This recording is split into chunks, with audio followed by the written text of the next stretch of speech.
Yo, yo, yo, hit them high, hit them low. It is your boy Nick Hughes alongside Brandon Brito, Alex Delgado. What it do? How are you gentlemen doing today? I'm all right. How are you, Nick? You always ask us. How are you doing? I, man, no one ever asked me that. I'm not prepared for that question.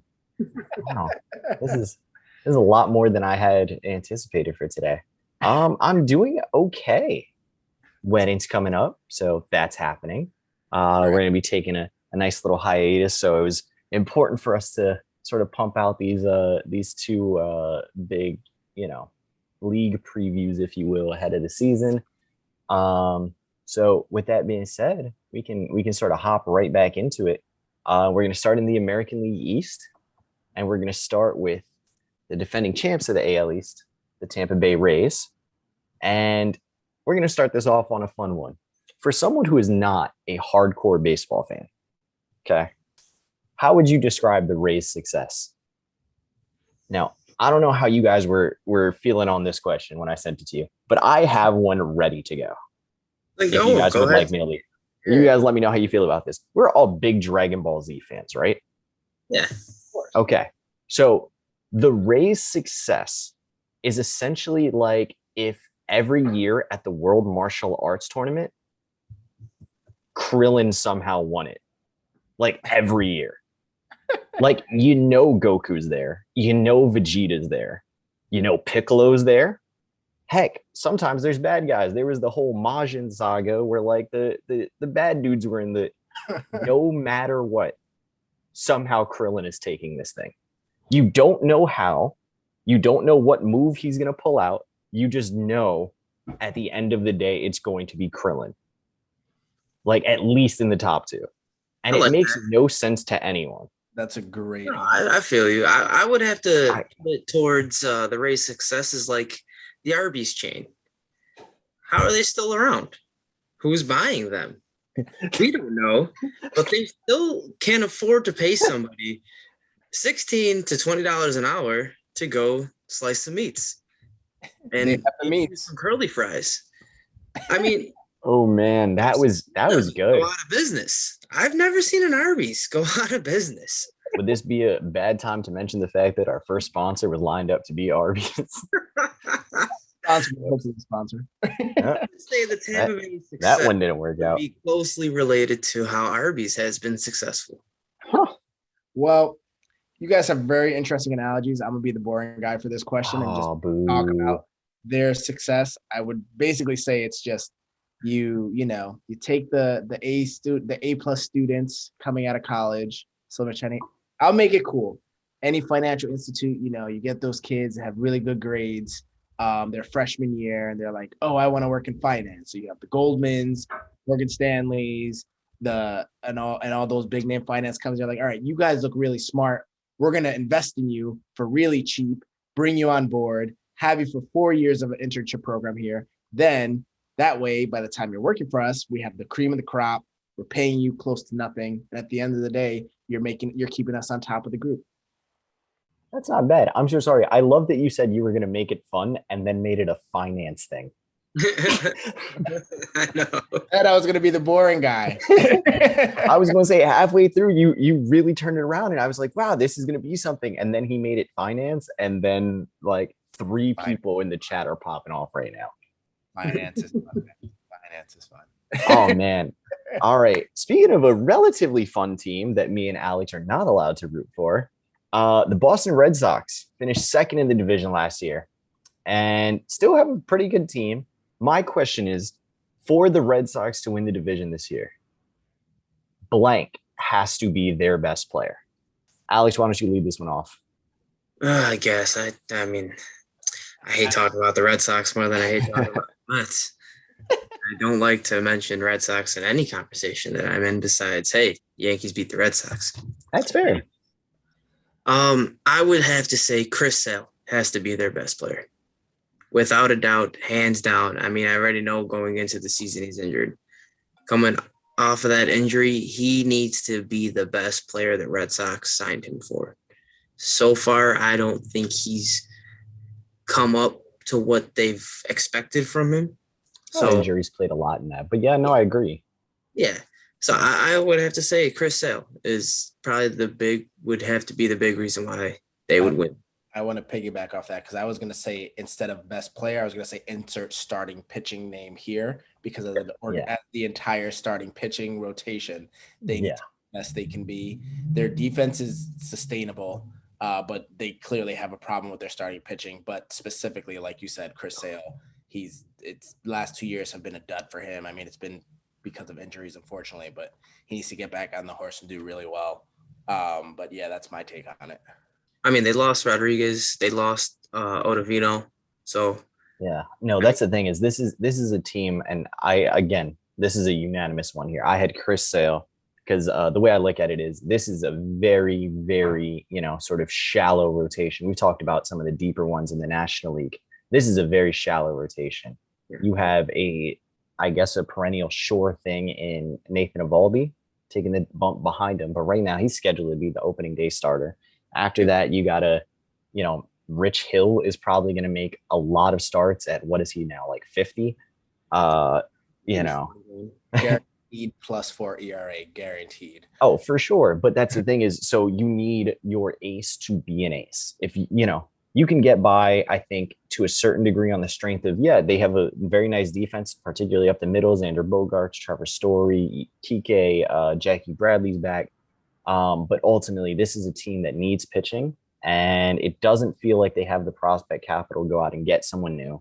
So instead, they're going to have to really, really, really, really rely on Chris Sale when he's healthy. So I think we're all in agreement there. We're going to pivot now to the bitter rivals of the Boston Red Sox, but my favorite team, the New York Yankees. I don't know if you guys knew that. What happened? I'm a big fan. Well, we're going to see how this conversation goes because right now we're just going to go ahead and, the nitty gritty here. Grade the Yankees off season. Brandon, we'll let you get rolling on this one. How do you feel about the Yankees off season? Letter grade. Where do I start? Oof. No, I actually have a couple productive answers. I have 2 grades. I have a Steinbrenner grade, and then I have a modern day Yankees post 2 years ago when they were a winning team grade. My Steinbrenner grade is obviously a D-. I don't want to give them an F because they made some moves, some in quotations because it's very minimal. They didn't do any of the splashes that people expected. Quite honestly, the players on their team have shown that they're very much injury prone, or they're just not the best at the position they're playing at, and they did not address that at all. And just quite honestly, with the stigma that was brought from the Steinbrenner age, everyone sat here and thought, wow, like this team is perennial, like in free agency, they get the big names. They don't care about whatever luxury taxes, whatever the taxes are for going over it. They're here to win. So that's my Steinbrenner grade. My modern day Yankees grade, I would give them a little bit better. I'd bump them up to C+, just because they solidified a position in shortstop where people would expect them to sit here and be throwing all this money at, but they say they have their guy in a prospect. So they have a very good defensive guy at shortstop now to kind of hold them over until that guy comes of age and comes to the league. They got rid of a huge liability behind the dish in Gary Sanchez, who, let's face it, at the end of the day was going to turn into the modern, like this year's Javier Baez with the pointing down, thumbs down situation. I could see that happening. Josh Donaldson, I really don't think it was a good acquisition, but I mean, you needed to fill the hole after shipping away Urshela. So I guess we're there. And yeah, I mean, it was definitely not a good offseason, no matter which way you put it, which age you put it in, but that's my thoughts. So like Yankees Twitter. I was going to say, here's my thing. Okay. I agree with you on both fronts, but what I mean by that is a little different. I think I had them, and this is where it changed for me. I had their offseason at a C until Trevor Story and Carlos Correa signed their deals. Now, specifically, it's not even the fact that they didn't sign with the Yankees. I can be okay with the Yankees not signing them. What I cannot be okay with is the affordability and the length of deals that's Trevor Story and Carlos Correa signed for. Carlos Correa signed a 3-year, sort of max money contract where he can opt out every season. You cannot tell me that did not work for you as the New York Yankees because you were trying to bring along prospects. That doesn't make sense to me. That literally fits your window. You give him 3 years, let him opt out after each one, and hey, the day he finally opts out because he had a really productive season, Volpe and Peraza are ready to go. That's the equivalent of the stopgap shortstop you were looking for. More money for sure, but the money is worth it in that case. With a guy like Trevor Story, 6 years, 140, a 7th-year option for $20 million. That's a team option, not even a player option. I mean, there's no way the Yankees could not go there. Let's be honest. This is where I'm struggling. And it's, the whole thing was, Trevor Story doesn't want to move off short. He's starting off of shortstop. Yeah. That's still in question. Even the Red Sox said that's still in question. Yeah, for sure. But, that's the theoretical starting point right now. We'll see where things go with Xander Bogaerts, who's the better, position player in that sense. So it dropped me from a C to a D+, where it's like, okay, this is the biggest hole. We never hear anything from Cashman. Started the offseason, Brian Cashman goes on the record and says, hey, we need to address shortstop. In the biggest shortstop class that there has ever been. And the Yankees come away with Isaiah Kiner-Falefa, which is not a knock against the man himself, but it's a knock against the Yankees for not being able to capitalize on a market that was built for them. I would say the market was built for the old Yankees. Yeah. But I mean, to a degree, you can't. I look at what did you need to upgrade? Speed and defense. Somebody you touched on a minute ago, Brandon, is Javier Baez. How is Javier Baez not a speed defensive upgrade? You get some pop, some excitement, and Detroit got him for what, 7 years, 140 or whatever it was, 8 years, 140. Yeah, that's an affordable 6 for 140, 150. Okay, so he got the Trevor Story deal, which I just complained the Yankees could have paid also. And he's definitely willing to move off of short. He's shown that. Yeah. So I don't know how you justify this if you are the Yankees. Yeah. The way you can justify this if you're the Yankees, just to piggyback off that, is if you look at it from a business sense, because these aren't the baseball Yankees anymore. These are the business Yankees, because this is not George Steinbrenner's team. This is Hale's Steinbrenner's team. I don't even know if the dude played Little League baseball. You get what I'm saying? Yeah, I get it, but no, it almost seems he doesn't have a competitive edge. He only wants to keep the fans in the seats and just be competitive in the division enough. He sees what he's spending with Stanton. He knows he has to re-sign Judge. He knows he has these guys in the minors, and you could see with Hale when he started to take over ownership that the minor league system almost turned around. The Yankees aren't selling as much, you know what I'm saying, or buying as much and selling the prospects. They're not giving the big contracts out because they learned from a Gary Sheffield, a Jason Giambi, and Alex Rodriguez, Jacoby Ellsbury, a Johnny Damon. You get what I'm saying? No, I get it. I'm looking at it from a business standpoint. This was business moves, and everybody wants to knock Josh Donaldson. Josh Donaldson's a better hitter than. I like that me and Brandon just did the same exact thing. Everybody wants to knock Josh Donaldson. Josh Donaldson won an MVP in 2015. Yeah, no.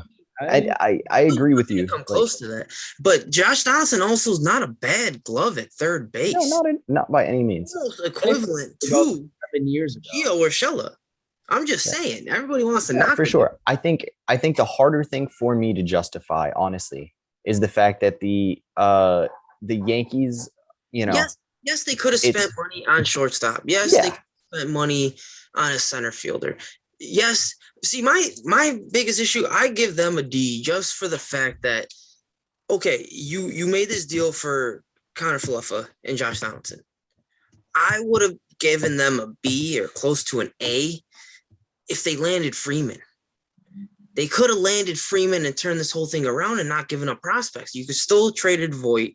You still could go out and get another pitcher, which I think they need to do. They need to go get another pitcher in the rotation. Yes, they have depth. They do. And a lot of guys look good already in spring, but we can't bank on these guys looking good in spring. Everyone on Twitter, like that's why I have an issue with Yankees Twitter. Everyone's losing their shit now with Gleyber Torres. Yeah, yes, he's 6 for 9 in the last couple games. He did that last year in spring. And then came out and went 0 for 21. I just want to say something. Spring training, I agree with you. Spring doesn't matter. is not regular season. It doesn't matter. Yeah, like, for sure. That being said, Alex has been this is a statement because Alex has been very big on the Dominican Winter League. That shit's competitive. There's difference. It's not competitive in spring. You're trying for sure. Your niche. In the Dominican League, bro, you're going to get shot if you lose that game. That's Big Papi. So Jesus Christ. That is cold, man. I'm just saying, though, like people, these aren't the same Yankees, and we need to realize that as Yankees fans. And it angers me to say it. Like, it really grinds my gears. Like, my soul is hurt to say this. But, like, they're going to sit around $250 million because they're New York. Now, if you take Hale and put him with Pittsburgh, he's probably doing the same fucking thing Pittsburgh's doing right now. Just trying to make money. That's Hale. Yeah. And the reason why we still have Cashman is because Cashman is going to do whatever the frick Hale says. And that's why Cashman or whatever sources leaked out there, they're in on Correa. They never were. But Correa, my thing with Correa's deal, why were the Twins able to pick him up? And I know his back is not 100%.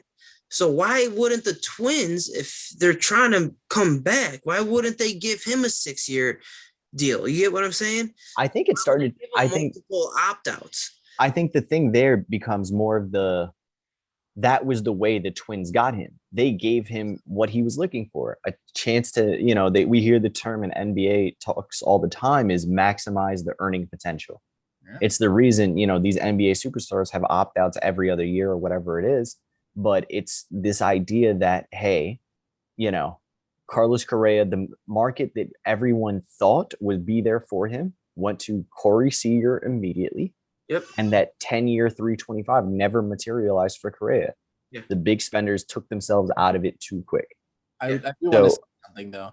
Honestly, as the only non-Yankee fan here, we need to shine some light on this. I do not think in any way, shape, or form Correa was even considering the Yankees, nor would the Yankees have wanted him. We have to. Yeah, no. I think it's one of those. Not for nothing. If the Yankees put the same deal that the Twins put in front of Correa, I'm going to be honest. I think Correa is a Yankee. No, one of those teams. I'm so sorry. If you want to play winning baseball, you want to be put in a situation to win. You want to be in a hitter's ballpark. You want to be in a lineup where you're protected. Like, not for nothing, there wouldn't be a reason against it unless he's that committed to his facial hair, which is as bad as mine. Well, no, the reason against it is strictly the past 3 years. That whole situation with the cheating scandal and how specifically the Yankees fans and the Yankees dogged him, that's going to be on the front of his mind when the team dogged Jason Giambi when he was with Oakland. It doesn't matter. But the Yankees dogged Alex Rodriguez when he was in Seattle and when he was at the Rangers. Those are the two different things. Those guys went to the Yankees through trade, not through free agency. They didn't have a choice. Okay, well then let's talk about Roger Clemens, who pitched with the Red Sox in Toronto. It doesn't matter. Roger Clemens is a weirdo. Yeah, that's true. That's fair. All right. At the end of the day, I'm just saying though, Yankees fans tend to forgive a lot faster than they want to give credit for. Yeah. They want to be the hard shell exterior, but inside they're like, "Oh no, it's okay." Are you calling me soft? Yeah, a little bit. You guys are Sour Patch Kids. I'm like on a different brand of Yankee fan, and Nick knows this. Because we have but seriously, Nick knows this. I'm a different brand of Yankee fan. Yes, Sanchez had to go. I was big on Sanchez in 17 and 18, but then his defense just dropped. I've never seen something like that ever. Yeah.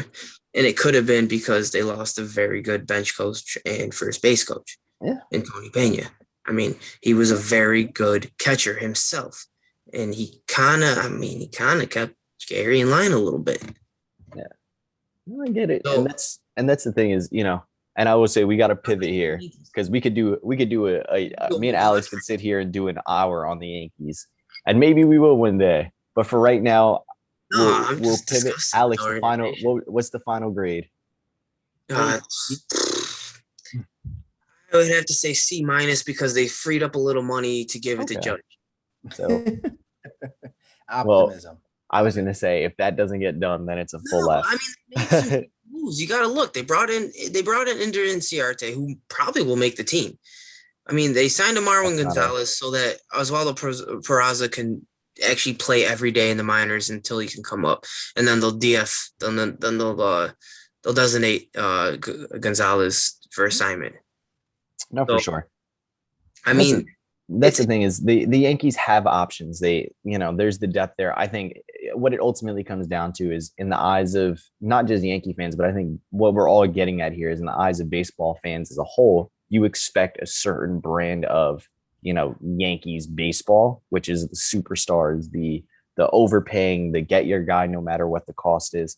And, so by that standard, this is a hard defeat for the Yankees, I think is what we're all saying.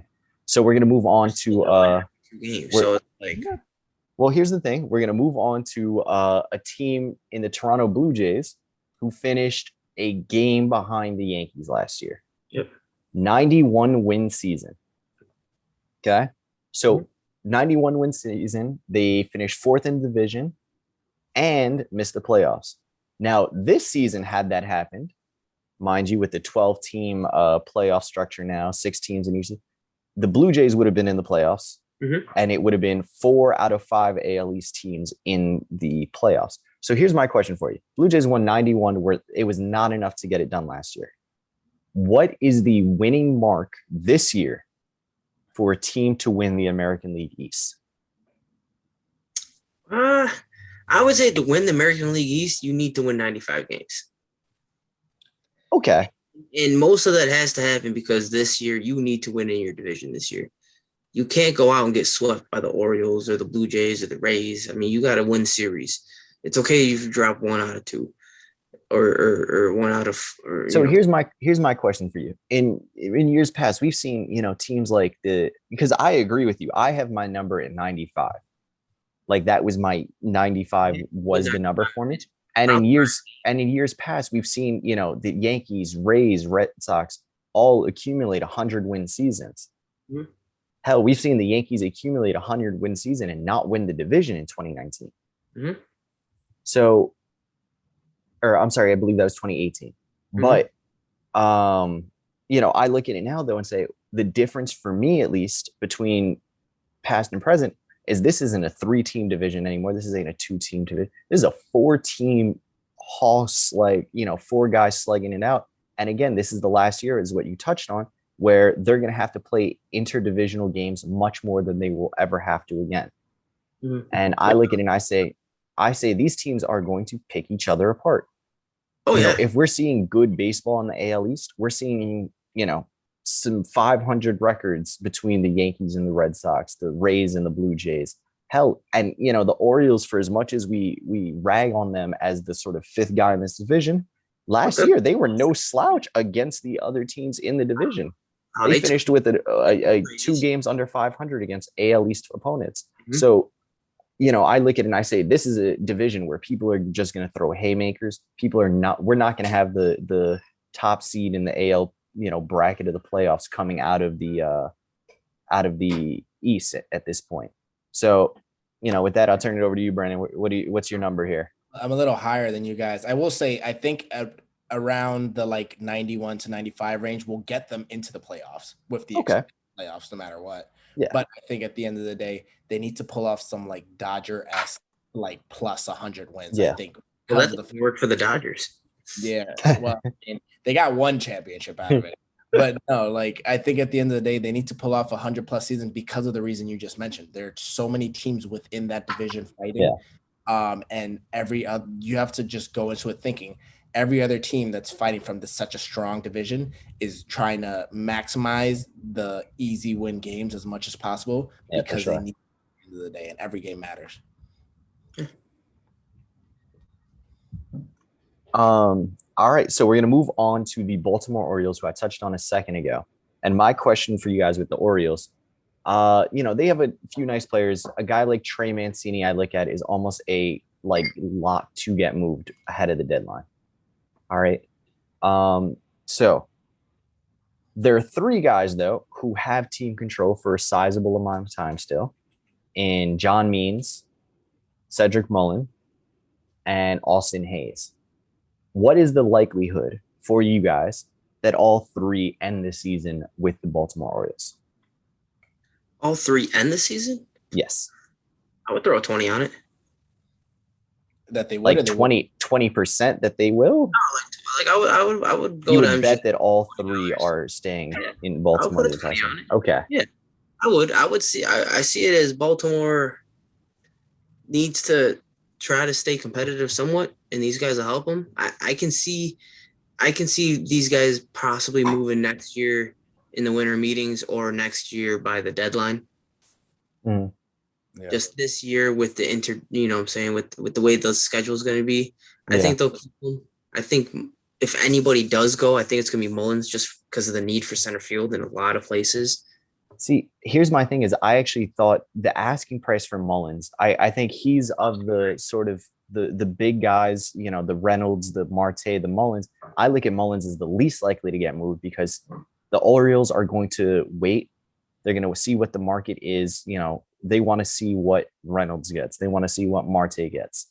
So they'll wait on him. But I could see someone like John Means is going to be, it's one of those situations where a pitcher is sort of this, what's the word I'm like, and it's an anomaly. Anomaly is the word I'm looking for, where, his stats are less affected by those around him. He doesn't need a pitcher behind him to keep him, X, Y, and Z. He doesn't, I made the joke for years that Jacob deGrom was going to be our first Hall of Famer with a losing record because he's so good on the mound. So I could see John Means going out there, putting in that work. And a team like, we talk about the Yankees. We talk about the Red Sox in the division. We've touched on a few NL teams who might need another starter along the way. I look at it and I say, I could see one of them extending for him because he can come in and be your 2 or 3 ready to go out the gate. And you still have, a year or two of team control at the end of this. I think, though, the Orioles won't trade in division because I think the last time they kind of let somebody go within the division was Messina. And that just turned around and bit them in the ass. Yes. So I can see them trading Means out of the division than rather staying in division. I think so. And then you both touched on like great points because I don't think all three of them would stay come trade deadline. I think out of all of them, the only one that I can see actually staying is Hayes. Okay. Because of the 2 points you touched on, center field market is a necessity nowadays, and everyone can always use starting pitching, especially come trade deadline when injuries are starting to pile up on teams and they realize that who they invested in over the summer isn't exactly who they thought it would be. So when you're on the brink of things, you're like, all right, let's maneuver. Or when you're making that push to finally be like, we can win this thing. Let's make this change. Well, I look at it and I say, Hayes, then I almost see him as more likely to get moved than Mullins would be because it's going to be a more affordable price tag. He's a defensive option who would play all 3 outfield positions, including center field. Mm-hmm. It's a situation where I could see again another, Yankees make a move, or we'll touch on the Astros in a little bit. I could see them needing a center fielder and needing, to make that move for a guy like, an Austin Hayes becomes an affordable option for them. So I we'll pivot there. We'll move over to the AL Central. And in the AL Central, we'll talk about the Chicago White Sox. And my question here is very simple. Like I said last time, we're a positive pod. We keep things positive here. Team Cuba. Is this the most complete team in the American League? No. Not at all. Ooh, okay. Closer than most. I think they're missing at least 2 guys in their rotation. Yeah. I mean, they lost Rendon, and I don't even know who their 5th starter is going to be this year. To be honest with you, I just don't. Yeah. Well, okay. Bullpen, I mean, they'll win with the bullpen for sure, but it showed. So here's my thing. Here's my thing to ask you then. Okay. So if it's not them, who is it? What, the most complete team? The most complete, where you say, top to bottom, they might not be the best. this think- team is. Well, it would have to be the Blue Jays, just I with was they made working- on paper. If we're Well, talking, here's the if we're talking on paper, it would have to be the Blue Jays, and then I would say the White Sox are in the top 4, I would say I'm gonna top 3. see. I have the White Sox being that top team because for me, I think whereas with the Blue Jays, the bullpen will remain a huge question mark, a huge issue. It's the one thing that they didn't address this offseason. I look at the White Sox and say, they have maybe, Lucas Giolito is the anchor of that staff. You have a Lance Lynn, you have a Dallas Keuchel, you have Gavin Sheets on the downhill though. Yeah, for sure. But if you need him for fourth, fifth starter, you have Reynaldo Lopez, you have Michael Kopech who can come back in from the pen because you have so many arms out there. You have enough guys there where it's not. This is by not even close to the worst rotation in baseball. No, it's not the worst. No, but that's what I'm saying. So then I look at it and I say, this is even if it's just middle of the pack rotation. Let's just put it there. I look at it and I go, the bullpen is strong, maybe the best bullpen in baseball. I look then at Yasmani Grandal behind the plate, Jose Abreu over at first. Second base was their biggest question mark, but they addressed it to a degree. You'll have Larry Garcia and Josh Harrison splitting time there. Over at shortstop, you have Tim Anderson, Yohan Moncada at third, outfield of Eloy Jimenez, Luis Robert, and in right field is Adam Engel. Like it's such a, again, some of these names not jumping out the page at you, but it feels like a complete roster. That's what I'm getting at is I feel like it's a complete, like there's not really a hole here. No. Well, there are a couple. They're a complete roster, but I just don't think all around they're the best roster. Because like we talk about the Blue Jays. The Blue Jays, we talk about the bullpen, but then we could go name for name on the Blue Jays. And if I mark it up position by position, I guarantee Blue Jays will have better overall players by position more so than the White Sox would. And that's what makes them, in my opinion, a better. Just got to remember, this is the Blue Jays on paper, though. Like I just want to keep it out there. To a lot of people. That's the thing. Like it's hard, but like on paper, that's all we have to talk about now. Starts, No, that's fair. That's fair. I mean, the White Sox went a lot farther than the Blue Jays did last year. I think they went. How many games did the White Sox win last year? 94, 93? 93. They only had 2 more wins than the Blue Jays. Yeah. Crazy to think about. Opposite ends of the spectrum there. What happened? So I think the White Sox will. I mean, we'll get to that point too. But I mean, the White Sox are the top of the division. There's no one really to compete against them. I think they do need a piece though in the rotation. Yes, their bullpen's nice, and we touched on that. But you knock out their starter in the 4th inning, and another team's up by 5 runs. I mean, you know what I'm saying? Yeah. Well, this is a team. We talk about trade deadlines and what we just spoke about. They may be in contention for means come trade deadline. Yeah, I can see that. The White Sox, because they do have capital in the lower organizations to deal out. Oh, absolutely. So, all right, we're going to move on to the team that I think shocked the world by finishing second in their division in the now Cleveland Guardians. It shocked anybody, really. It shocked the hell out of me. Half their pitching staff was on the DL. They lost Lindor. I mean, in reality, the team, we'll touch on it a little bit here in the Minnesota Twins, should have on paper, again, we talk about on paper, as fresh off of 2 straight playoff appearances before that, should have at least been the second best team in this division.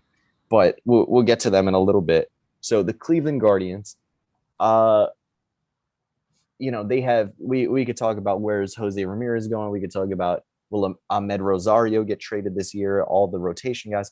But instead, I want to talk about, this is a team where you look at it and you go, they have enough guys on the cusp who have been getting the chances. Who is that breakout guy for them? And I want to focus in on 2 guys who I feel like we've heard a lot about. 2 guys I feel like we've, Brandon, I guess, has a little bit more experience with. One of them is Andres Jimenez, who was part of that Francisco Lindor trade. The other, Bobby Bradley, a longtime Guardians prospect who has been moved through the system, has had varying success at the big league level. Of those 2, who is your more likely breakout candidate for 2022? Brandon, I feel like you're ready for this one. I'm 100% ready. I think as much as I love Jimenez and as great of a guy as he is, I think hands down it has to be Bobby Bradley. Jimenez is going to turn into that platoon guy who's like durable in defense. He can play multiple positions. He hits for contact, not power, really. a high to medium average guy, which is great, and a guy that you want in either your 2-hole or like your 6-hole or 7-hole. Someone that like can honestly just continue the momentum, keep people on base, keep people moving around. But Bobby Bradley seems like the it guy, man. He seems like he has all the factors. I'm looking at his numbers from last year. Last year he ended up with 16 home runs, 51 hits, 41 RBIs. Like the guy was a stud last year. Like, and that's one of his earlier years. I think he's just gonna build off of this. And I mean, there's been enough hype with his name in the farm system, so I think that he's gonna, given the chance this year a little more so than in the past, he's gonna succeed, and build off of that. Okay, I like it. I like it. Alex, what are you thinking here? I'm actually gonna raise you one better. I'm gonna go Tristan McKenzie. Out of left field. That, and that Aaron Savale is gonna be the best player. I think Tristan McKenzie is really going to turn the corner this year. I mean, they brought him up last year, young kid. Young kid. I mean, he's 5 years younger than me, but I mean, younger guy. He was finally up for the majority of the year last year. I mean, this kid's two-seamer can dance. I mean, this is a beautiful, beautiful two-seamer. I haven't seen a two-seamer like this in a very long time, and I think he'll finally find his niche now, and I think he'll be. I will say he'll probably be the second best starter in this rotation for him. I like it. I really do like that. Sticking to the prompt though, I'm actually gonna say, originally I had written down Bobby Bradley, and in the weirdest way, listening to Brandon hype up Bobby Bradley, I changed it to Andres Jimenez because I'm here for it. Let's go. The thing I'm thinking about with Andres Jimenez is what he reminds me of in talking about a shortstop prospect. Okay. He's probably, at least for the start of the season, going to officially move off of shortstop to second base for Ahmed Rosario to continue at shortstop. But again, Ahmed Rosario is a trade candidate because of his versatility. He only has a year of, team control left, whatever it is. So I look at a guy like Andres Jimenez and I say, okay, behind him now in the Cleveland farm system is a slew of, shortstop prospects now. They have a couple guys in the top 100, both play shortstop. It's Freeman, I believe his name. It's Freeman and Raccio or something like that. Brian Raccio, something like that. Anyway, two elite prospects already. And the thing that it equates in my head to is a couple years ago talking about a guy named Willie Adames for the Tampa Bay Rays, now with the Milwaukee Brewers. But I was talking about him in the same sense of this is a young guy who needs a breakout campaign to prove relevance in the major leagues before this, hyped prospect comes up and replaces him. I look at Andres Jimenez as understanding that his role on this team and in baseball is at stake if he cannot, break out in the way the Mets thought he could, in the way that Cleveland in trading for him thought he could. He needs to be not just a guy, but the guy quickly. We know the defense is there. Yeah. I think it's for him, it's more of a need thing. There's nobody chasing Bobby Bradley right now. Yeah. Well, that's the thing too. And I think at the end of the day, he I'll give him the credit there to add to your point. He hasn't really had the chance yet to be like that breakout guy. Cause I mean, he came over to the Guardians. I almost said the Indians. Yeah. The Guardians. I think I might have said it 2 times in there. He came over to the Guardians and he was still technically behind Ahmed Rosario. I mean, they were plugging him and plopping him everywhere. They even put Rosario at center field a couple times. But at the end of the day, he hasn't really had the chance to shine like he's expected to. So who knows? Maybe that extra time will help prove for the better or prove for the worse. I just don't think it'll be as much of a difference as it would be for Bobby Bradley. Okay, fair enough. All right, so we're going to switch to a different team and a this or that. The Detroit Tigers.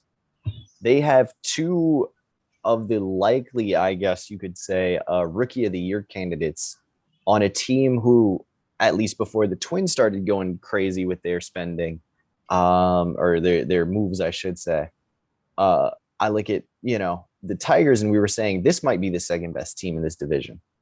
And they were going to potentially be starting 2 rookies coming out of opening day. So of Riley Green and Spencer Torkelson, who is your more likely Rookie of the Year? Alex, go ahead. You can lead this one off? I'm liking the third baseman, man. Torkelson? Yeah, I was watching him hit the other day, and I mean, this kid has a nice swing. Plays good Beautiful defense. swing. Yeah. I, I He think broke what school was it? He broke Barry Bonds's like single season home run record at the school or something like that a couple years back before he got drafted. Yeah, he got a hell of a bat on him. Yeah, he has some good pop. I think he's in good contention. I mean, he's gonna play a lot. Yeah. And they're gonna be competitive. Yeah. I agree. I piggyback off that. I think he's going to be great. He also has first base eligibility. So whenever Miggy decides to officially hang it up. Oh, Miggy's the DH, man. Yeah, he's 100% the DH now, but I mean, they're going to throw him once in a while just to please him on his way out. But I mean, he also has a great mentor in Miggy too, Yeah. I think that'll only help rise him. We talked about him offensively, but defensively, I think that'll help him with his defensive stats so much. So I agree. I think with Torkelson. See, I was originally, again, this is a weird one. I'm changing while I'm going. Originally, I was going to say Riley Green, just because I see the Tigers needing that like center fielder. You can move last year's, breakout star Nikhil Badu off of center field, move him to left. You still have Robbie Grossman in the outfield there. I was looking at Riley Green being this guy where it's a need and it fits. But then you guys just reminded me, Miggy's a DH. Miggy's not playing the field full time. Mm-hmm. So Spencer Torkelson has a starting spot right now on this team, should they choose to pull the trigger. And again, I think with the new incentives for owners and GMs to in the new CBA, they get like draft pick compensation if they start top prospects. And these are the 4th and 5th prospects now in baseball. So having them come out of spring training is beneficial in a multiple, set of ways. But I look at Spencer Torkelson and I say, the power's there, the bat is there. The glove work, he might not be a complete player just yet, but again, he does. You guys are right. He has that guy he can look up to immediately at the first base position. If he moves over to third, Miggy played that too. It's not like this is, I was going to say this is an uncharted territory. So yeah, I think you guys convinced me on that one. I'm going to side with you there and say Spencer Torkelson. As much as we don't like to say it for recent antics, but he also has Javier Baez, who is a leadership figure. Oh, of course. Absolutely. So played third base too. So I was going to say, years in that locker room to help him out, For sure. To my understanding, fans, and more specifically Mets fans, do not like Javier Baez. The teammates he's had love him. Well, it's because Mets fans are all about the Dominican players. Always have been. Always been. Of Dominican. Wow. That's not even the case. It's just, you can't come on the court and give us a thumbs down and then I will say it was Roman center field. You guys did nothing but want the man out. Who? Carlos Beltran. Well, I mean, at the end of the day, I guess he's cheating when he was on the Astros, so that's a good reason why we wanted him out.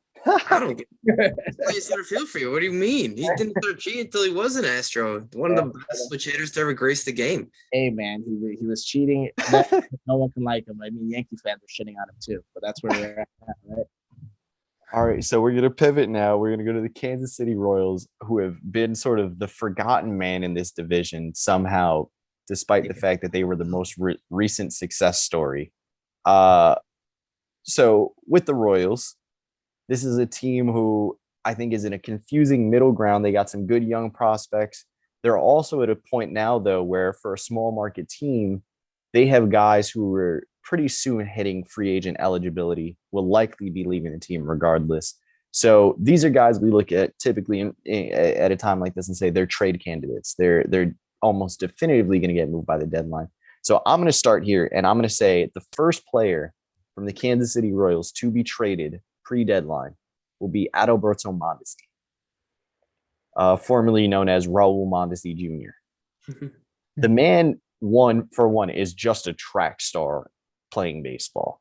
Like, he's like the fastest dude in baseball, but is not doing good at baseball things at the moment. Like, I like him a lot, and I always think he's going to be better than he is, and I still have hope because I think there's a slight chance he ends up a Yankee. But the man is just a pure athlete. I think some team is going to take a flyer on him. I don't think the asking price will be particularly high. Again, because the numbers haven't been there, and there's a desire to sort of open up a spot on the infield, immediately for Bobby Witt Jr. I feel like Adalberto Mondesi getting moved is probably the easiest thing. Alex, I saw your face light up. We got Sorry. the NCAA Yeah. notification. Arkansas bouncing Gonzaga. Whoa. Very good stuff. I'm waiting for St. Peter's to play tomorrow. Oh, boy. I'm waiting for Duke to get bounced. Anyways. So go ahead. Whichever one of you guys wants to jump on this next. Who's your guy from the Royals getting traded? I think at the end of the day, for the same reasoning, I'm going to go with a player who's middle of the pack, nothing out stellar. But I think due to his flexibility and his position, understanding for various positions, both infield and outfield, I can see Whit Merrifield getting the boot a little early. He's a guy who plays second base, which touches on your point about Bobby Witt. If they want to just bring him up at a different position, even though he's the natural shortstop, or in the outfield and right field, a lot of teams are right field needy. And so having someone like that who's a contact hitter can hit the ball. He's had a down season last season, but I think he's pretty steady traditionally. I think he'd be someone who would be and he's on a short contract as well. So he's someone who's on thin ice, I think, as well. Weird. So I'm gonna take it completely left field here, like I always do. So I think the person that will get traded from the Royals is gonna be Zach Greinke. I think Zach Greinke comes back home, just starts dealing like he used to. And I think he did this on purpose because no one really wanted to touch him. No one wanted to give him some money. They think he's done. I don't think he's done. I think he's going to come, bounce back with the Royals, probably win 10 games by the trade deadline, have a shit ton of strikeouts, and I bet you somebody trades for him. I can see that, actually. I think we had talked about it the other day. See it over a Mondesi more, but I would have to say trade bait one to Greinke, trade bait two would probably be Witt. Okay, fair enough. For me, it was just a simple fact of like a desire to open up the spot. I think Whit Merrifield, they know they can get more for him, so they'll try to. They're not going to give him up for nothing. But again, I think a team might be, and on the flip side, a team might be more desperate for Merrifield, is what you're getting at there, because of the flexibility and everything. So I could see that. Salvador Perez not getting traded this offseason? Bro, Salvi's gonna die Royal. I was gonna say we'll get to our fantasy draft at the end of this, because that's a fun story for the folks at home. I was happy. We're gonna win. Oh my goodness! We should post our starting lineups. Oh, it's currently going up on the it's currently being posted to the website, thenoblejustball.com. There's a tab there for our fantasy teams. So I'm gonna upload the full rosters, and people can get a kick out of it. We'll talk about that a little bit more. We're gonna finish up the AL Central with the Minnesota Twins really quick. And my question for you is, are they the most improved team from 2021 to 2022? No. All right, I'm interested. Go ahead. I think they improved a lot. Don't get me wrong. Okay. But you talk about most improved. Like I sit there and I look at like stats. I look at teams organization wise, the changes they made and the power or the superstar power that they brought in. For this question, one team that specifically comes to mind over them, we just spoke about them, is the Detroit Tigers. Because at the end of the day, they were not a team relevant at all, but now they bring in all this superstar power. We're talking about two stellar rookies that are going to have a huge impact in their lineup this year, and on their defense as well. I think at the end of the day, that speaks alone for what and the pitchers they signed. And the pitcher they signed, like that alone, which brings like full circle them having more of an impact this year than last year. I think the Twins improved immensely, but in terms of most, I think the Detroit Tigers at least have an edge over them there. Okay. I would say what would push the Twins past the Tigers and or the Royals to actually like be the better team is if they went out and added one more piece with Sonny Gray. Yeah, no, I agree with you there. That would have made them the most improved team for sure from 2021 to 2022. I mean, they did upgrade their lineup a lot. Yeah. I mean, everyone wants to knock Sanchez. If Sanchez can bat 265, pop 30 home runs, that's a great year for him. And that's probably one of the better stats amongst all catchers besides Salvi Perez. So I'm just going to throw that out there. Anyways. So, I mean, Gio, if Gio hits 280, they'll be good. If Correa bats his 290 with 25 plus, they'll be good. Byron Buxton comes back, gets on base, and he can pop almost 30. Yeah, You know, right there. so I mean, Miguel Sano, if he can do his normal 245, 25 home runs, I mean, they can score some runs. It'll be interesting to see. I get what you're saying. I'm gonna be honest. I think this has to be the most improved roster, and the way I was looking at it is, strictly from where they finished last season. Okay, as the worst team in the division record wise.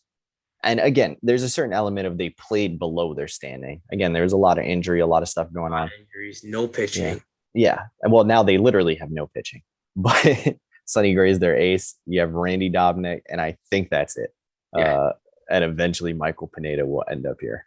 No, Michael Pineda just went to the Tigers, actually. Yeah. You know, so it's going to be, sorry, I was thinking of Johnny Cueto is going to end up here.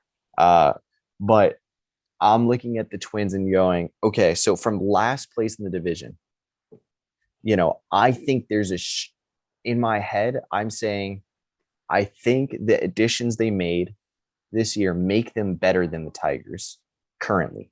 Now, I think Tigers have more upside. That's a different story. Mm-hmm.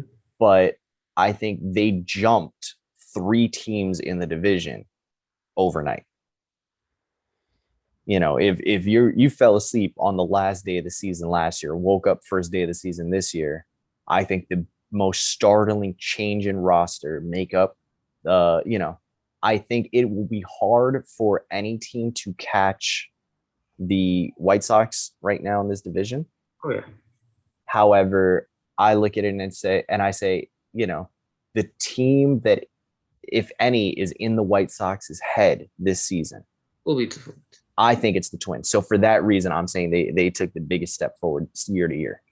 Now, again, we could be very wrong. All of a sudden, you know, the Cleveland Guardians have another. What the hell are they doing this high in the standings this year? So that could totally happen. I firmly believe it. I mean, if Terry Francona comes back, I mean, you can't put it past the man to coach. So, arguably one of the best coaches to grace the game. Fair enough. Yeah. All right. So we're going to pivot here now to the AL West. And we're going to start with a sore subject for every fan in the game of baseball who is not from Houston. It is the Houston Astros. And my question for you, and this is an interesting one, because we know what the big name subtraction is, and we haven't really seen a lot of big name additions. But my question for you is, I don't think they really needed them. Well, let me ask the question. Are the Houston Astros better or worse than last year? And if you don't mind, can I start this one off? Because I actually have a very strong belief on this. All right. I think they are better. Okay. I think this is a better roster because now, you know, when we talk about pitching depth, I was going through what the Houston Astros have now. You know, they had a deep rotation last year, deep bullpen. And come playoff time, ready? Justin Verlander wasn't there all season last year, is now back, apparently completely healthy to the point where, you know, several teams, Yankees included, were throwing $20 million deals at him. Yeah, opted to stay with the Astros. So that's one.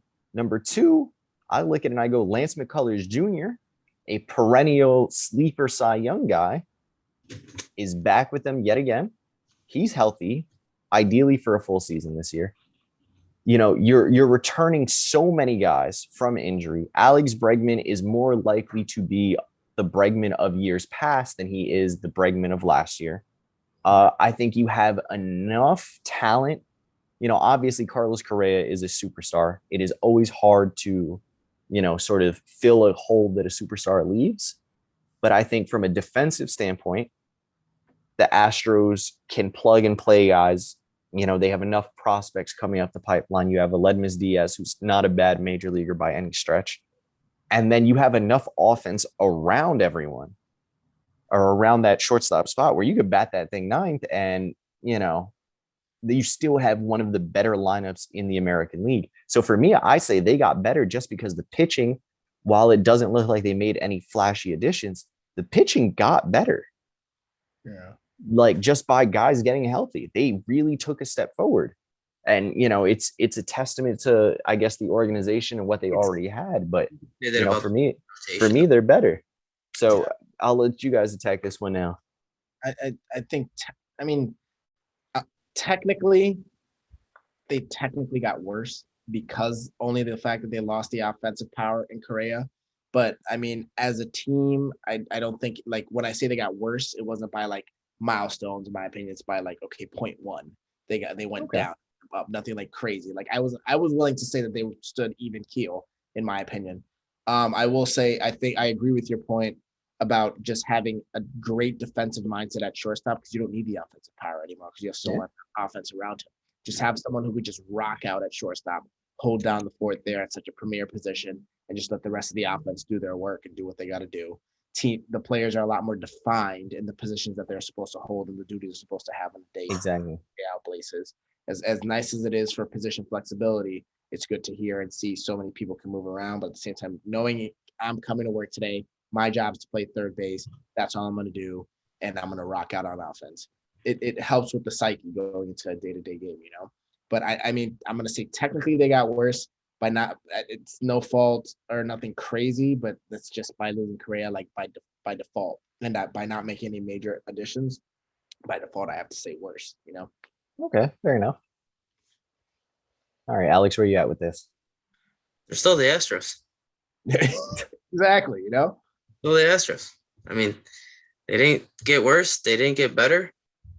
I'm kind of even keel on it. I mean, yeah, they lost Correa. I mean, Correa did have a little down year in the offense last year. I mean, most of them did, besides like Michael Brantley and kind of like Kyle Tucker and Gurriel. But I mean, Altuve will probably bounce back pretty well. Now this is his team again, his and Bregman's team again. Mm-hmm. So I think the Astros will still win 90 games, but I mean, with them losing Correa, I think it makes the West more competitive. With the other additions, I mean, you want to, like we just talked on the last segment, you want to talk about teams that vastly improved. Okay, we'll get there. We're gonna get there. Okay, I'm just gonna say, it's in the division. It's in the, you know what I'm saying? So, okay, they didn't get worse, they didn't get better, but to actually stronghold this division like they've had in the last couple of years, I don't think they did that. Okay, fair enough. So we're gonna move on to one of those teams that a lot of people are saying, are really contenders here, and that's the Seattle Mariners, who went on a run last year. Felt like they could have been in it, faded a bit at the end. If they do make the playoffs this year, it will be the first time since 2001 that they've done so, which is obviously a very big deal. So with the Seattle Mariners, I think the most notable, I guess, it could go one of two ways. You could say it's Jesse Winker. I'm going to say it's adding Robbie Ray, the reigning Cy Young. And my question for you guys is, does he maintain his 2021 dominance? No. Now in Seattle. Alex, you were quick with it. Go ahead, take it away. No, I don't think he does. I mean, you're going out west. Air's a little different. Stadiums are different. I don't think he remains with that complete dominance.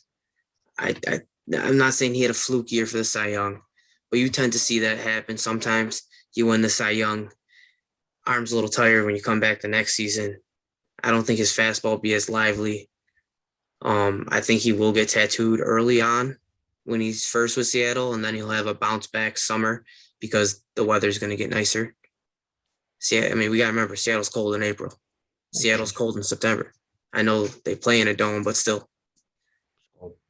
See, I got to say, this is a situation. Too, but like last year was different. He was playing for that contract. You get what I'm saying? This year, he got for sure.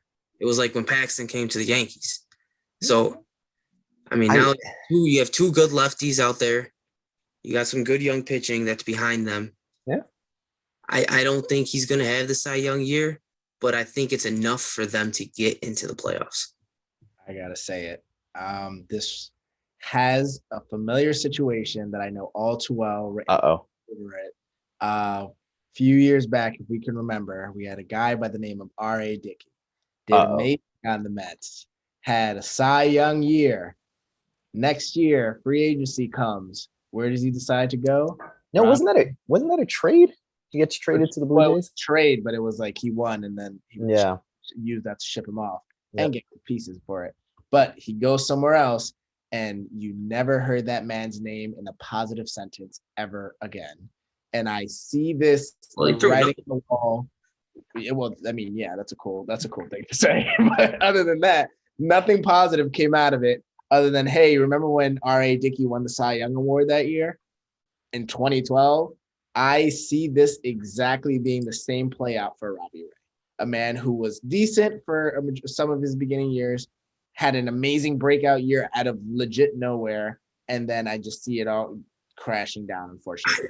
I really think his breakout year is when he was in Arizona, though. I mean, it always felt like he was on the cusp. I will say, the two of you, this is the same thing you guys just did to me with the Cleveland thing. Accidentally, I was agreeing with you, and then accidentally something both of you just said convinced me otherwise. I now believe he is going to be equally dominant. Maybe he doesn't get the Cy Young, but I think he's going to be a top 5 pitcher in the AL now, because the thing that you guys accidentally just sold me on is where he's coming from, where he pitched in that dominance. He's coming from the American League East, where he had to face the Red Sox in Fenway, where he had to face the Yankees in Yankee Stadium. Camden Yards is a hitter's ballpark. Tropicana Field, hitter's ballpark. He's playing in hitter's ballparks. Now he's moving to the AL West. Safeco's a pitcher's park. Anaheim's a pitcher's park. Oakland's a pitcher's park. Yeah. Texas, 50-50. They're just known for having big boppers. That's a different thing. But all of a sudden, and I look at it and I say, there's a team throwing it away in Oakland. We'll get to them in a second. The Astros are good, very good. We talk about how good their lineup is. It's arguable that the West has the same caliber lineups that the East has. Mm-hmm. So now I say to myself, wait a minute. That's the part I wasn't seeing a second ago until you guys accidentally just brought it up. And now I say to myself, wait a second. There's no reason. It's the equivalent of when you see a guy go from, the big talk always was any guy crossing NL to AL because they're supposed to have less success. I'm sorry, because the pitcher spot is no longer batting. So now you have to face an extra hitter for real. So I look at the Robbie Ray thing now, and I say he's going from a division with more competition, with more big bats, to a division with less so. And it's not that there aren't superstars in the AL West who can light them up, but I just think there's now, in my head, it's an easier path forward. The only point against that, though, is that for this year coming, it's not like the inter-squad, like you guys said, the inter-squad thing is coming into effect this year. Maybe in the future, that's a very valid point, but you're still going to be playing a lot of other teams this year. I mean, the AL West has some lefty bats that can take it to him, though. I mean, it's going to be it's not going to be easy to repeat. I'm just saying, I think suddenly, as I think about the change in division, I don't think he'll have a losing record by any means. I don't think he'll have. No. I think it's ERA. I want to say he'll probably have an ERA under 3. It'll be a high 2, close to 3, maybe a low 3, but I mean, he'll probably get 200 strikeouts again over that. Yeah, I can see him getting an 18-win season, a 17-win season. Okay, so we're gonna pivot now to a team who typically wears the exact same colors as Brandon. We're gonna go to the Oakland A's, and this is a hot button issue, I guess. In sports in general, it's the whole tanking concept and everything like that. They sold out. On to the next one. The question though is, did they do it at the right time? No, because this is an Oakland team who we know is always going to sell their players. They're never going to resign them. Did they do this at the right time? No, I don't think so. Go ahead. Yeah. I just think just what they had last year, if they could have retained, well, they definitely could have retained all of it and then maybe added a piece, like bringing back a Josh Harrison I think they could have very well, really could have took it to the Astros because they did have a good number on them last year. Fair. I think they blew it up a little prematurely. I agree, but I think next year they probably could have even got more pieces for a Matt Olson and a Manea. See, okay, hold on. Well, Brandon, I'll let you go, but then I want to circle back to what you just said there. go right ahead because I'm Okay. gonna be back to this point too, so we can Okay. So here's my thing. This is where it gets to that. What is your ultimate goal? If it's just jumping the Astros, then they did it at the wrong time. No. If your goal is winning the World Series, though, I don't know that the A's of last year plus one or two affordable options for them. Hold on, we're talking about the Oakland A's for the past 2 decades. No, Oakland A's' focus has get on base. Yeah, no, I get that, but what I'm saying is make the playoffs? I'm just saying though, they've never gone past the ALCS. They haven't. No, for sure. And I look at it and I say was their roster, I'm not going to say their current roster, but their roster, coming into the offseason, let's say, is that a roster that's building, towards a World Series in the next 2 years? And I'm going to be honest, I didn't see it. So I look at it, though, and I say, the reason you just got the haul that you did for Matt Olson and then Matt Chapman is because not only are they great and people understand how great they are, there's also 2 more years of team control. Yes. There was so much more, sort of compiled and, compacted onto it, where it's not only are we getting these great players as rentals, which is what they would have been next year. This year, it's, hey, we get them. Not only do we have them for this year and our playoff pushes for the Braves and the Blue Jays, look at what they just got ready. Here's another part of it. Chris Bassett's a free agent at the end of the year.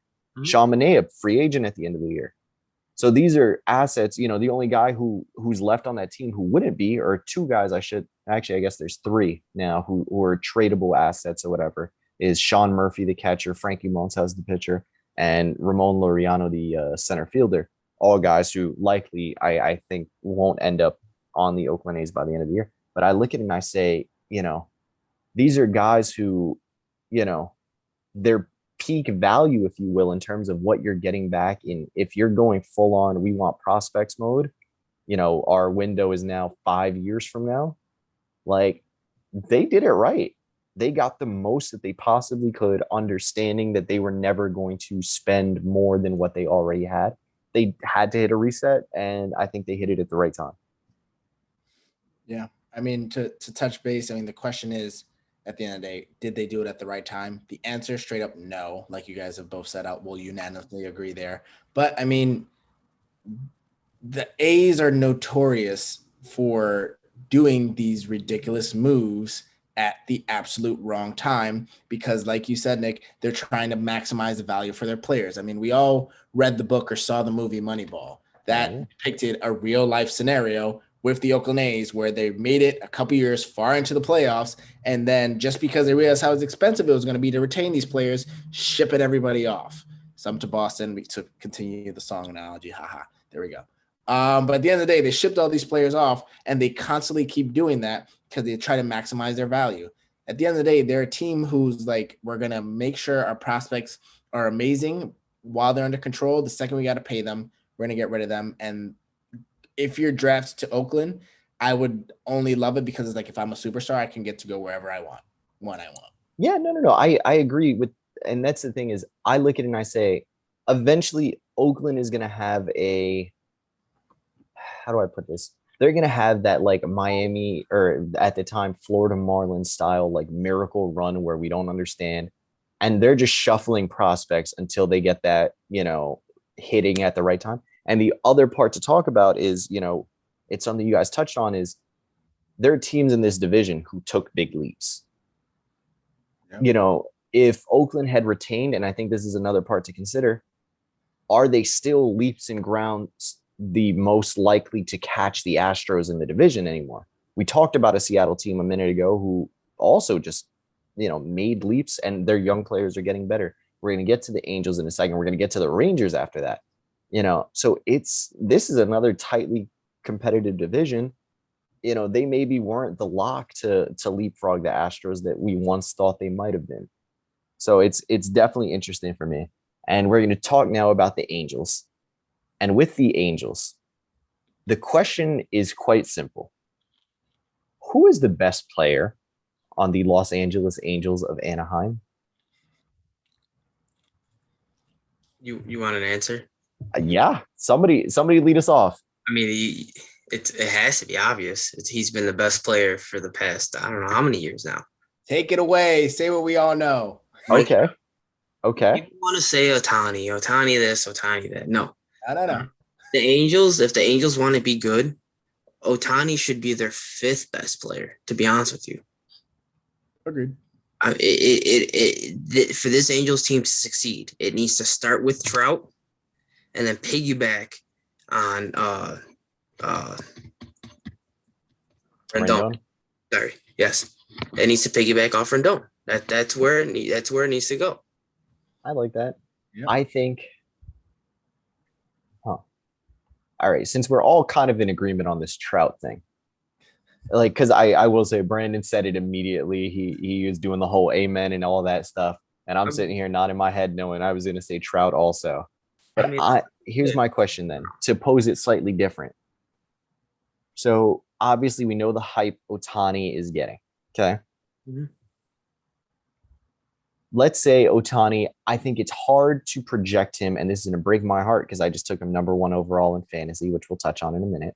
But I think it'll be tough for him to repeat what he did last season on both sides of the baseball, pitching and hitting, obviously. So I look at it and I say, if we get maybe, coming off an injury, entering his 30s for the first time, if we get Mike Trout at, let's say, 80% of what he's been, and another talking point has been potentially, okay. And I was going to say, potentially the other talking point is Joe Madden had expressed Mike Trout was against it. But again, things happen over the course of the season.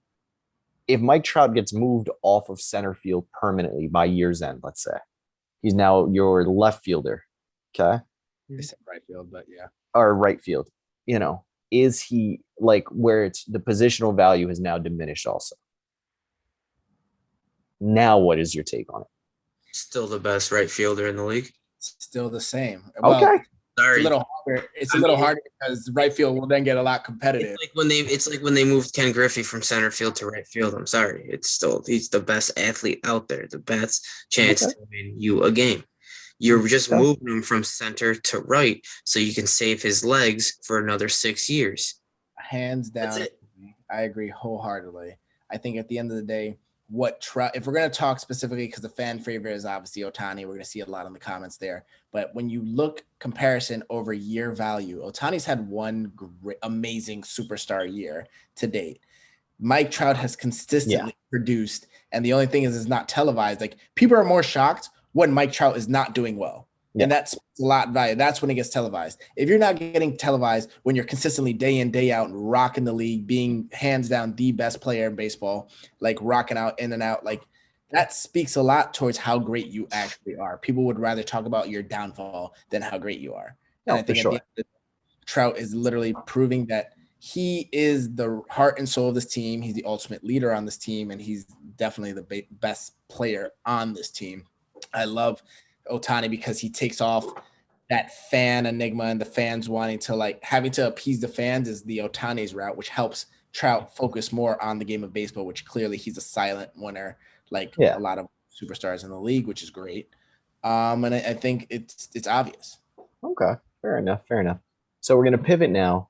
A minute ago, we talked about the Oakland A's and did they blow it up at the right time? Now I'm going to ask you the opposite question of a different team, and that's the Texas Rangers. Did they go all in at the right time? No, they went all in at the wrong time. I'm sorry. No. See, because the Rangers are the Rangers. They've been good here and there.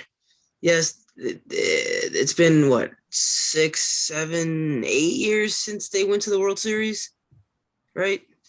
10. 2014 they went. Was it 14 or 12? 12?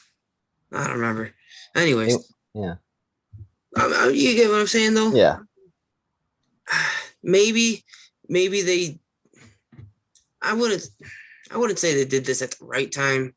Can I help you with this? I'm like 51-49 wrong time just because of all the other moves in this division that happened. Yeah. Minus Oakland.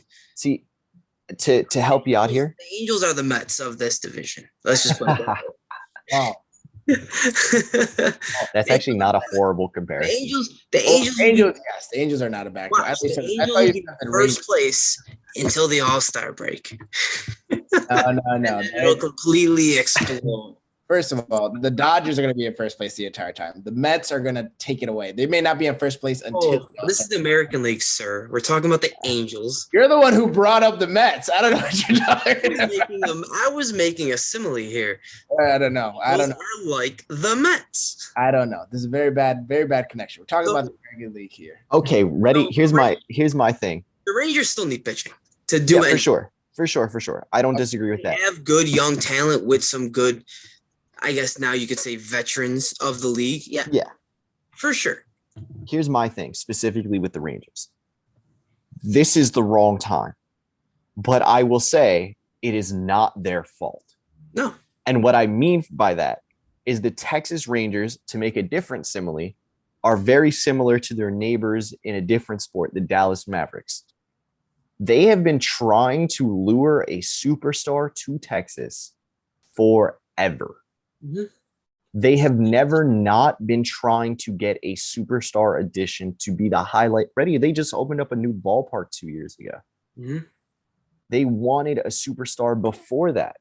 They were hoping to pair someone with Joey Gallo and Rougned Odor, Elvis Andrews in his peak. Hell, they've been doing this since Michael Young was their best player. Yeah.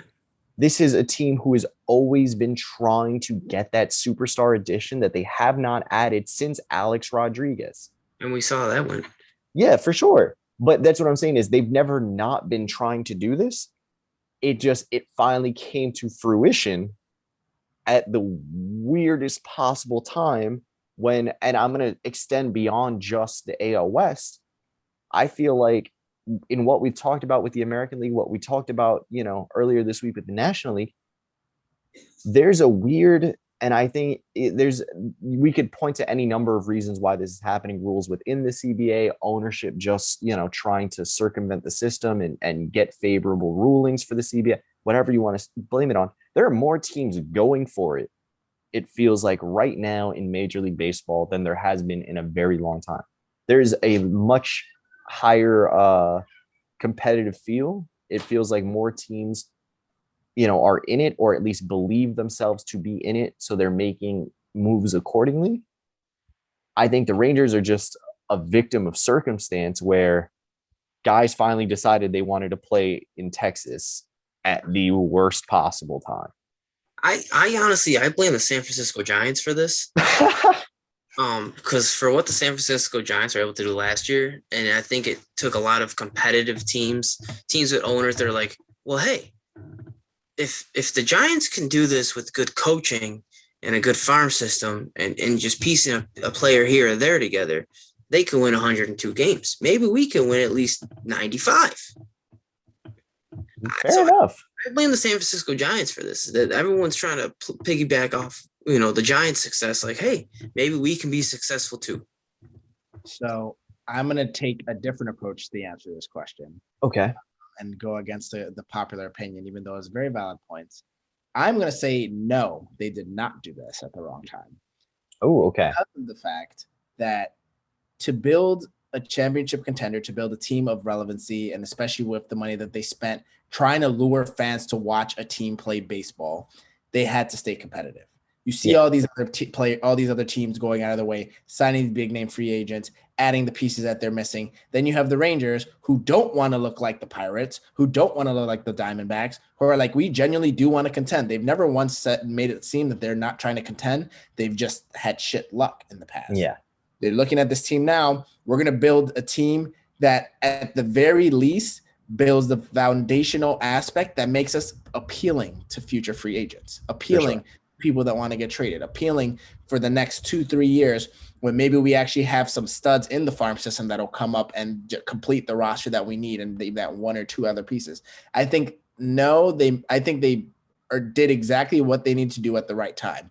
By no way or means do I think they're going to make any noise in the playoffs. They could make the playoffs in a fluke. We saw last year what the Giants did, but I don't think in any way, shape, or form they're going to go all the way. But I think they made all the right foundational pieces to bring that championship caliber that they want in the near future because they maintain some type of relevancy instead of falling behind. I like that. I like that a lot. So we're going to pivot now and we're going to go prediction time. Yeah. It's a fun time for everyone. So we've broken down each division, each team in the division based on a big question.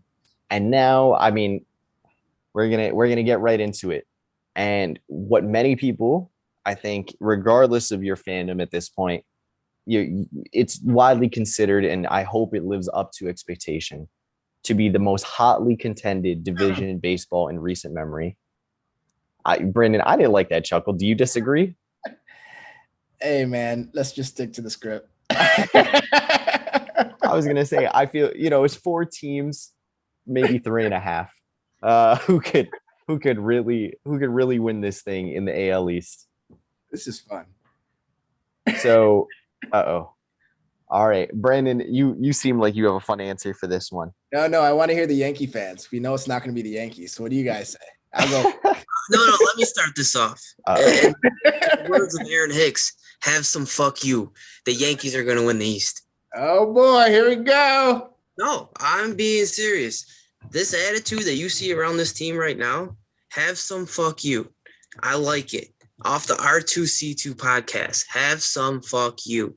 Man. Yankees are going to win the division. All right, I'm just going to let you guys know that was all the F-bombs we were allotted by the FCC, so we have no more. Alex just used them all in like 2 seconds. So just going forward. We're going to use one more and go over the limit. Nope. So when the Yankees lose, can we say fuck you to the Yankees afterwards? Is that allowed? The Yankees going to lose. The bottom of the division is going to go Orioles, Rays, Blue Jays, Red Sox, Yankees. Oh, my God. Wow. Okay. So I am a Yankee fan, but I guess you're a realist. Not the kind that Alex is. I have the Toronto Blue Jays as my division winner. I think they did enough, and I think they're in such a win now mode. I think so many of their, positions, they have a lot of position player prospects coming up at positions that are already capped in full for the foreseeable future. So they're going to be moving those guys for pitching when we get to the deadline. When we get to, even a month or 2 into the season, we're going to see them trying to really fill out that bullpen, when teams are starting to sell off. So I think the Blue Jays are going to be that team. They have the star power already there. They got the team already built. I think it's going to be hard. It would take very hard luck on the Blue Jays' part for them to not, be able to stand on top of this. Is on the Blue Jays now. You get what I'm saying? The Blue Jays. I think the pressure's on a different team, but we'll keep it moving. Never done well under pressure. I don't think the Rays have enough to actually win 90 games this year. Oof. I think the Rays will win 89 games. I'll put a nice 20 on that right now. I was going to say, Brandon, where are you at with this before we get too carried away with the betting here? I'll put a nice 20 on that. But I will say, at the end of the day, I think this division goes between the Blue Jays and the Red Sox. I mean, the Rays are in the mix too. There's no other team relevant in this division, only those. But I think the Blue Jays or the Red Sox is gonna go down to the wire with them. I think the Blue Jays are gonna come out on top, like you mentioned, because at the end of the day, they have all the pieces they needed. They went pretty far as they can go last year with what they had, and they added to it, so makes their roster that much more improved. Their experience now with the way last year turned out. No one has playoff experience besides Chapman and their center fielder Springer. That's it. They have the competitive experience, and that's what matters. What is that going to do in the end? Listen, at the end of the day, that gets you there. We're going to come back to this podcast. You don't have to have the playoff. Throw middle fingers to both of you. No way only the Red Sox are going to come close. And then the Red Sox, the thing with the Red Sox is that they, in recent history, has proven, even if they're considered out by All-Star break, they figure it out and somehow make it their way into the playoffs and make their way to that. So, hey, all I'm going to say is you'll be sitting at the bottom. I will be giving you a nice little middle fingers to the Yankees. Like, oh, great job.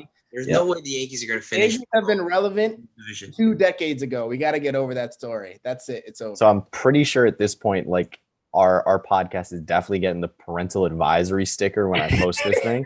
I thought we originally were getting the parental advisory sticker. We were not before, but this is definitely exceeding the number of curses. I just gave fingers. I didn't say anything. Yeah, no, for sure. We'll hope that the visually impaired really enjoy this podcast. So we're gonna move on to the AL Central, and I think this is unanimous. Yeah, no, it's unanimous. I have the Chicago White Sox. I got the White Sox. There's just no one else unless surprisingly Terry Francona gets these Guardians to do something. Okay. By the way, I just want to, for the number of times we've mentioned the Cleveland Guardians in this podcast, I want to applaud us. I think there was only a total of 3 slip-ups and saying what they used to be called. So I want to applaud us because there was a lot of Guardians talk, and we did not. I practiced before this podcast. Yeah, no, I've been really trying my best in conversation. So now we're going to go to the AL West, where I have my set team, but I think there could be a couple screwy ones out there. This is by no means as a sure thing as it has been in a long time. And I'm going to say it's the Houston Astros. Word, is my West team. I'm actually going to go to Seattle. Okay. I think Seattle has a very diverse lineup that can compete with Houston, and I actually think their pitching staff can compete with Houston. I think they made enough moves, and they do have some veteran guys out there in the bullpen that like, hey, this is our time. Gotcha. I say Astros only because of the question we had for them. They didn't really lose too much. I mean, they lost a superpower in Correa, but other than that, the entire lineup literally stayed intact. So it was kind of like, okay, they're a superpower in that division. They basically stood attack minus Correa. I think they're going to continue to dominate. Other teams did add, but in terms of winning the division, I think it's kind of set in stone that that's them. Okay. So we're going to move on to the top wild card. And I'm going to lead us off here because I think the easy answer for the top wild card is it's going to be an AL East team. And I do not have it being an AL East team. No, I don't either. I think my fun, sexy pick is the Seattle Mariners to finally make the playoffs. And I have them as my top wild card. I'm actually going to piggyback off you. I'm going to go with the Houston Astros. I think they'll be the top wild card team. And I want to say they'll probably just be out of the West by a half a game. Okay. I like that. Because I think Seattle sweeps a series late in September on them. And that's what puts Seattle over. I was going to say, Alex gets very, very specific with these scenarios. He really walked it through every game on their schedule. Now they're winning this one. They're taking the L here. They're winning this one. Oh, yeah. And I will add to the trifecta of different picks. I have the Angels actually being the top wild card. Wow. Nice. Yeah. Oh, wow. That is, It's only because they have a Met on their team. I was going to say, I actually hate the fact that he left, but that's a different conversation. We can talk a whole hour about that. All right. So we'll jump now to the second wild card. Anybody want to volunteer where what they have there? Red Sox, baby. Okay. I'm actually I think the second one will probably be the Blue Jays. I think they will. Okay. I hate that this is coming out of my mouth, but I'm going to agree with Brandon. I have the Red Sox as my second wild card. Woo! I think this is another situation where, again, we talked about how good the AL East is. I think a lot of teams are going to beat up on the Central. So just throwing that out there, I do not have a Central team. No, I don't have my number 2 team in the wild card will be the Angels. Okay, you got the Angels? I got the Angels. I think it'll be 3 West teams this year. I don't think it'll be the East. I think the East doesn't actually win as many games as everyone thinks they will. And actually, I think a lot of these teams out of all these divisions, I think it'll be close to only like 92, 93 wins. Yeah, I think there's going to be a lot more parity in the league where it's, teams are going to half a game out of the playoffs. It's going to I will say I feel like it's going to be down to the wire, where maybe we don't get that game 163, but in a lot of cases we're going to feel like we really deserved one. I mean, I feel like we're going to get a lot of plug and play because I know Yeah. now there's going to be a lot of double headers. So Yeah. I think this is where you'll see a lot of guys play off the bench more. Yeah, for sure. This season. That's why I don't think a lot of teams will win 95. I think the best team, the number one seed that will get, Yeah. you know what I'm saying, that will get the home field advantage will be like a 95 win team. I don't think we'll see a 100 win team this year. I could see that. I think we will, but not many. I think we'll see many. But if we're talking about our third wild card team, no, we're on the second still. Oh, okay. I thought Alex said the third. That's why I was gonna give it in. Yeah. But yeah, so we can go on. All right. Yeah. Okay. So the third, go ahead, Brandon. I'll let you. So the third, it's between the Rays and the Mariners for me. I think the Mariners made a lot of very big moves, but I don't think it'll be enough to outlast the record that the Rays will have. So I will put the Rays over the Mariners as the third wild card team. Okay. Alex? I told you the Angels. Angels will be the third wild card. Oh, that was your third. Who was your That's second? what I thought, yeah. Oh, my bad. Who was your second? My second was Houston. I thought they were your first. Oh, no, my bad. Blue Jays. I said the Blue Jays were second. Oh, Blue Jays second. Sorry, I lost that one in there. Okay. So I have Seattle 1, I have Boston 2, and I cannot believe Alex sold me on this because I came in fully ready to denounce. I'm going to put the Yankees as my third wild card team, and I cannot believe that they just jumped the Rays in my book. Let's just be honest. You Yankee fans need some reason to believe. I know. I had the Rays as my lock this entire time, but progressively. Look at their roster compared to everyone else's. I'm just saying, look at their roster. You can't be mad about their roster. They're going to score runs, and they're going to pitch. No, what they're going to do is have a very injury-riddled season, blame it on the injuries. That was last year. That was the year before. Yeah. I'm going to be honest. You know what it comes down to for me? You know what it comes down to for me? First question of this podcast today. The analogy. Jackie Bradley Jr. will hit the fence and get hurt. Verdugo will probably bat. I'm just saying. Trevor Story. Alex is killing these guys off. I was going to say, speaking of killing guys off, what I was going to say is, no matter what, Krillin always dies at some point in Dragon Ball Z. So the Rays have to eventually. Like, eventually, it has to happen. So why not now? He's up there in the L's, man. Even Goku that was dark. That was dark. Is the end of the day, you Yankee fans, I love your spirit. Your gumption is great. Living in the past. I was gonna say we feel like Mets fans now. I don't love this. All I'm gonna say is the team, and you guys are like, we're winning the World Series. At the end of the day, all I'm gonna say is at the end of the day, I had a great bowl of Frosted Flakes last week. I'm not talking about it still today. That was the past. I'm moving on. Man.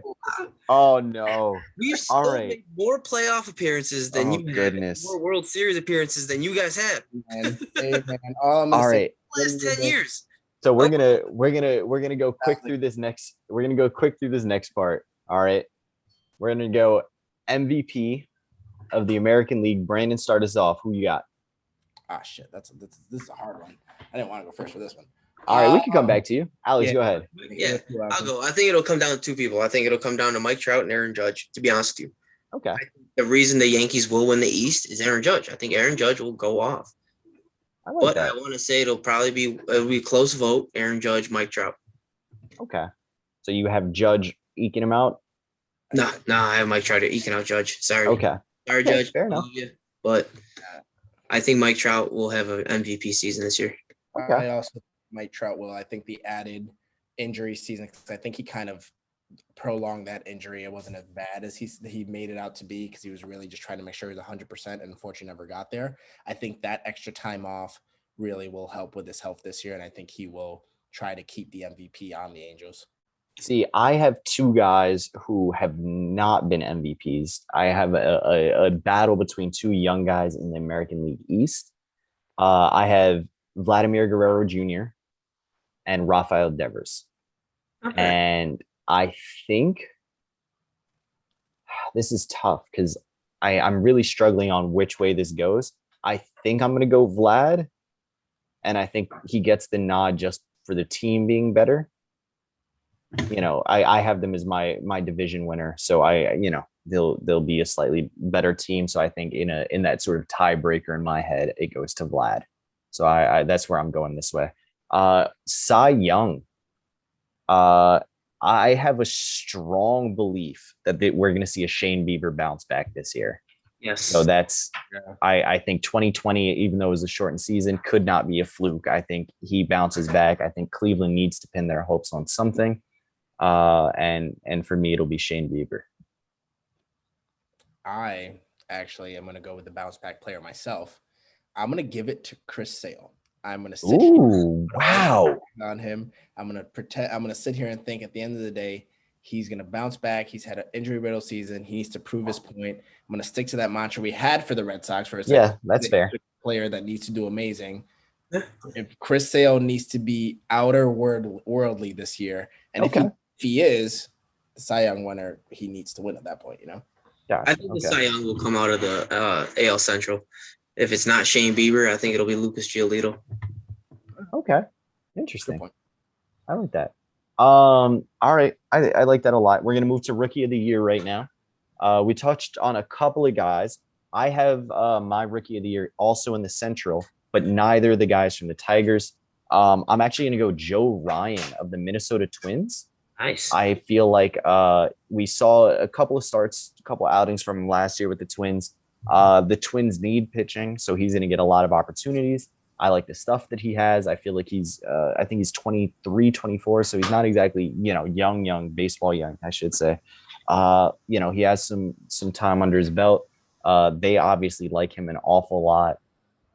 So I think there's no reason why he won't be given the opportunities to succeed there. I don't believe Target Field is really a hitter-friendly park. It's probably as middle of the pack as it gets, so he's not going to get bombed. And again, it's the added, it's the Central. There's a lot of teams not exactly at the top tier level that he'll get to face. So that's my logic there for it. I'm actually going to stick in the Central. I'm actually going to go Bobby Witt Jr. Ooh, I like that. Yeah, I'm going to go Bobby. I like that. Man, this kid's swing is something. Yeah. I saw the what was it, the Mike Trout comparison or something the other day that they were doing. I was just watching him. That was it. Like that short, clean stroke from the right-handed box. Oh man, it was pretty. Oh, it was beautiful. He's filthy. So Bobby, torn between two players. Alex actually said my first choice, Bobby Witt. So I'm going to switch and go to my second guy. I think Shane Baz is going to be the guy this year. Ooh, I like that. Great prospect in the Rays organization. I think he's the number one prospect in all of baseball. And he got some filthy stuff, man. He's a great pitcher, and I think, especially with the way the Rays know how to develop pitching, he's going to come out really strong, guns ablazing. I think he's going to leave a great mark that'll land him with the award at the end of the year. I like that. And last one here, Manager of the Year. Just based on their clear jump, I'm going to lead this one off. I have Charlie Montoya, Toronto Blue Jays getting the nod. I have them to win the division, jumping 3 very good ball clubs to make it there. So anytime you can do that, it has to. I think the award has to go there. I'm gonna go Joe Madden. I think he gets the Angels into the playoffs. I think that's what. I like that. And I think if he comes back, great, and he helps them out. I think Francona of the Guardians. I think he's I like that. Well, gentlemen, this one has been a very fun one, a very hotly contested one. My goodness. And also, of course, apologize to anyone watching with parents, including Alex, because he has. I think that gives him or I should say anyone watching with children. I misspoke there, but that was a lot, man. Get some. My goodness. He's a new dad. He's on edge. I understand. My 3-year-olds. When I had a 3-year-old, his favorite word was shit. My goodness. Rightfully so. Before Alex gets canceled, it has been real. It has been nice. Gentlemen, thank you so much for doing this with me. And we will see you guys all very soon once the start of the baseball season happens. And we'll be coming back at you with more of a recap style show, get into some of the big stuff going on each week and go from there. Thanks So again, guys. come back guys. with a ring before the end of the season. Enjoy the start of the season, everyone. Congrats, bro. I hope you have a great time. Thank you, sir. No problem.